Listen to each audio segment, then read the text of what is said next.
Discipline is a bridge between goals and accomplishments. Hey there, how you guys doing today? Thanks for joining me for another episode of Bitcoin and Coffee. I'll be your host, Eugene Forrest. So, what are we looking at today with these crazy cryptocurrency markets?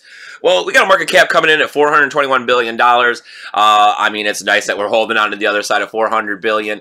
We're getting closer and closer every day that we add a new coin, that a price bumps up, that Bitcoin takes a little bit of a gain, closer to that $500 billion. All right, we got 25.9 billion traded in the last 24 hours. That's not bad. Got a BTC dominance coming in at 37.4%. Right now we got Bitcoin on the other side at 9,000, 9,200. It's only down 1%, so that's really nothing because 5% is standard day trading.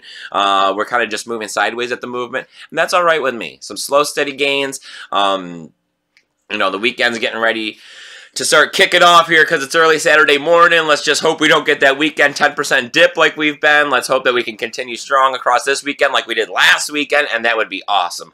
We got Ethereum, 679. That's not too bad. That's some sideways movement at the moment. We got Ripple. They're coming down just a little bit, down 1.8%, coming in at 83 cents. We got Bitcoin Cash, 1,300. That's down only 1.3%. So it looks like we're making a lot of sideways movement as a lot of people are trying to see what the weekend's going to bring, probably. Because, either we get a spot on the weekend where it dips or we get a pump on the weekend. Always has a lot to do with what people are doing and getting into the market. Let's just hope no FUD comes out. I'm not seeing any on the news today. I got a little bit of news all over the place. And, I'm bullish on crypto. Always am. Let me see. Where are we? We got Litecoin, $150. That's amazing. That's what I was shooting for at the end of last week. We're still holding it strong through this week. And, that's nice. That's only down 1.7%, so no big deal there either. Steam and Steam-backed dollar. They're doing pretty good, though. $4.23 for a Steam. That's real close to what I like it. They're up 9.2%. Probably expect a little bit of a pullback closer to that $4.08-9 mark. We got the Steam-backed dollar out there at $3.54. That's up 3.5%. That's not bad. Usually those two like to stay in parity with each other. So, maybe we got some room to grow on the Steam-backed dollar. So, what are we looking at here for news on Bitcoin and coffee today? Saturdays, man. Woo. All right. Well, let me see. We got Cardano and Omizi Go have went ahead and joined Vitalik in, the fact that they're going to boycott Consensus, sponsored by CoinDesk. This just seems like some drama about a news article and Vitalik calling them scammy, and now they want to jump on board to try to, maybe play a little PR defense here to not look like scammy people.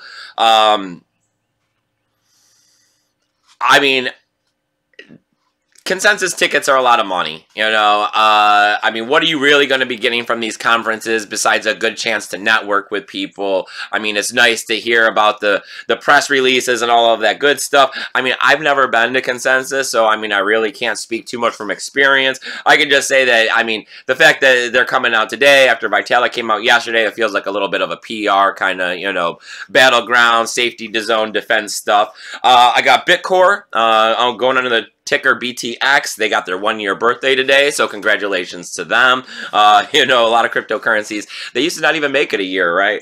Let me see. What else do I got for news? I got Verge. They're in the news again.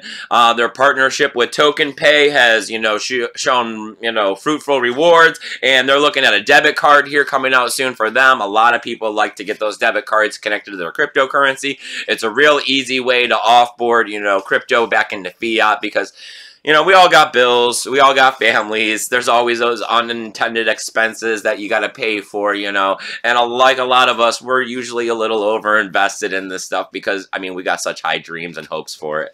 Alright, let's see, what else we got? Oh, we got France, they're getting on board with crypto, they're gonna be making the taxation good. Besides, Puerto Rico, I hadn't really heard too much about tax-friendly places where you're gonna be able to go and trade and own a whole bunch of crypto, and they're not gonna be bending you over or whatever. We're looking at France changing the ideal of how they're going to be looking at crypto to movable properties. It's going to be dropping from like 40 or 45% taxation down to 19% flat rate, and that is It's wonderful. I mean, if I could pay half the taxes, that's always a big plus in my book. Definitely wants me to get over to France and get into crypto there, right? You know, they're saying that this is a big problem here in America, that every trade is taxable, and I mean, it can get very complicated. So, I mean, much. It's a lot to be looking into for them to be figuring out how to trade. They got to fix these tax laws. They got to get up to times, you know, with all of this. They're looking to see if they can't do something like it's called a 1031 exchange so that you can go ahead and trade valuable property for valuable property without having to pay taxation on it. All right, let me see. What else do I got? Well, I got news on the other side of the positive to the down, and we're looking at 3 exchanges in Chile. They're having trouble with bank accounts. They got their 3 bank accounts shut down, but at the same time, this is on the backside of the government saying that they weren't really too fond of crypto, so they're thinking that maybe, you know, the banks had a little bit of push from the government to go ahead and shut down their accounts to stop these exchanges. Lawsuits been brought up against them to see what's going to be happening with this. You know, only time tells. You know, it really sucks to see governments either getting in the way of this, or this could just be some more FUD out there, and these exchanges could be actually having problems with their bank accounts, which there's always other ways around. So, I mean, you can't shut a good man down just like you can't shut crypto down. And let me see, what else? The last little bit of news I'm looking at here today is that we're looking at the Devon Group. They're saying that $2,500 Ethereum, and I mean, hey, why not, right? I mean, there is a lot of things going for Ethereum. They're talking mostly about 3 main reasons. 1 is the trading. 2 is the smart contracts and everything that's built on top of it. And number 3 is the fact that they're actually starting to get some traction with, you know, computing power out there on the cloud. So Golem pretty much is, I guess, what they're talking about. And, I mean, Ethereum does have so much going for it. It's just that it's so new. There's so many people against it. I mean, there's been so many hacks. There's so much code out there involved with it that's untested that there's, you know, there's loopholes and there's ways for people to get in there. That's kind of why I like to stick with Bitcoin, because I know once I got it in my hardware wallet, nobody's getting it, and I know that, you know, that it's deflationary, there is a cap on it, and I know that Bitcoin is going to be worth something in the future, and I'm just waiting for all these second-tier solutions to start letting everyone else get into Bitcoin so this price can pump up, and I can create that generational wealth I've been looking for to take care of me and my family. So, as always, if you like everything that's going on here on Bitcoin and Coffee, I need you to go ahead and hit that subscribe button down there, because these numbers are slowly trickling upwards, and that is a plus. We've broken 5,000 followers on Steemit. Kudos. That is amazing. I love you guys so much. I can't believe I got 5,000 followers. That's not something I thought would be happening. You know, I thought at most I might get 1,000 followers in all of this. I didn't know how long this would be going, and here we are on the other side of a year. I love this community, and I appreciate everything you guys are doing for me. I appreciate all the emails, the comments, the responses. I don't have a Twitter. I'm not really big on Twitter, so I see that you guys go share this video out on Twitter sometimes, and I appreciate that too. You guys do so much for this. And hey, we all got to do our part to help Bitcoin and cryptocurrency along, right? Because that's why it's decentralized. So, I mean, as always, I got tools, links, affiliation codes, all that good stuff down there to help you guys get into cryptocurrency. I got those free faucets if you're just getting into it, start collecting those Doge, Bitcoin, whatever.